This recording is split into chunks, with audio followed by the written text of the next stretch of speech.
All right, let's talk about a massive, and I mean massive, opportunity that so many fintech businesses are somehow overlooking. We're talking about the global non-resident Indian, or NRI, market. And trust me, it's an absolute gold mine just waiting for the right people to come along. So here's how we're going to break this down. First, we'll get a real sense of this trillion-dollar opportunity. Then we'll look at exactly why the old banks are dropping the ball. After that, we'll unpack the actual fintech blueprint, step by step. We'll even cover how to reach these global customers, what final hurdles you'll face, and wrap it all up with how you can make this your next big market. Okay, so first things first.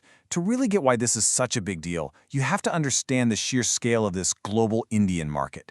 And the numbers, well, they're pretty mind-blowing. Everything really kicks off right here, in India. The fintech scene there is just exploding, on track to hit $1.5 trillion by 2025. And the engine behind all this growth, it's this incredible digital infrastructure. Things like UPI for payments and Aadhaar for identity verification. This amazing ecosystem is basically the launch pad for the whole story. Now, take all that energy from the domestic market and connect it to this, a global community of over 30 million NRIs. And we're not just talking about people who happen to live abroad.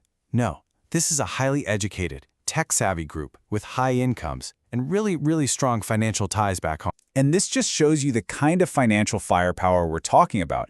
I mean, $87 billion sent home in a single year, and their combined wealth, it's in the trillions.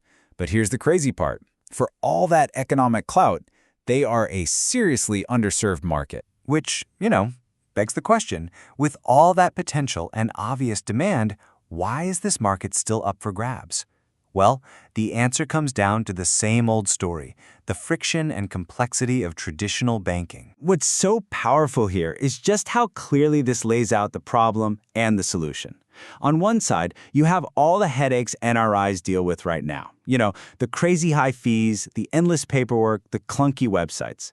But on the other side, that's the fintech promise, a digital-first experience built around the customer. And that gap, well, that's not just a problem, it's a huge opportunity. So, the billion-dollar question is, how do you actually do it? How do you strategically move in and capture this market? It's not enough to just show up with a cool app. You need a plan. And here it is, a clear 4-step blueprint. And this isn't just some random checklist, it's a flow.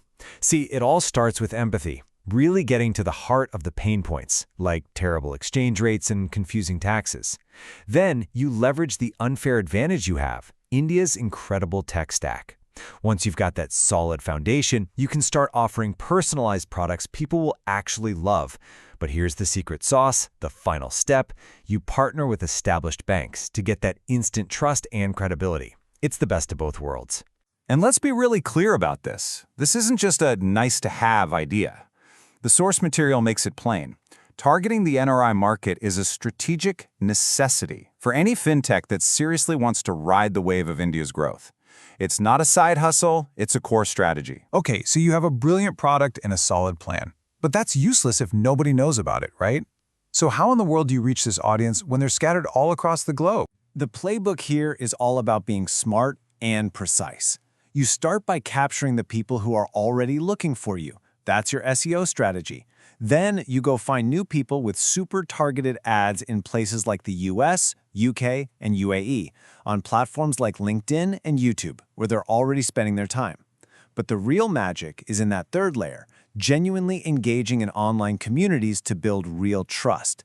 That's the kind of organic reach money just can't buy. Now, part of any smart strategy is being honest about the roadblocks. And let's be real, going after a global market this big isn't going to be a walk in the park. There are some serious challenges you've got to be ready for. And it really boils down to these 3 big hurdles. Think of them like 3 legs of a stool. You've got regulations, and not just in India, but everywhere you operate. You have to build rock-solid trust through flawless security. And your tech has to be able to scale globally, smoothly. The thing is, if any one of those legs wobbles, the whole thing can come crashing down. So, we've looked at the massive opportunity, the problems, the step-by-step blueprint, and the challenges. Let's just bring it all home. What's the one big takeaway from all of this? It's honestly this simple. You have a massive, wealthy, and tech-savvy market that is actively being let down by old-school banking. They're literally waiting for smart, agile fintech companies to come in and solve their problems. The opportunity couldn't be clearer. So we're going to leave you with this final thought, which is really more of a question for you. The need is there. The technology is there. The blueprint is clear. The only question left is your business ready to step up and capture it?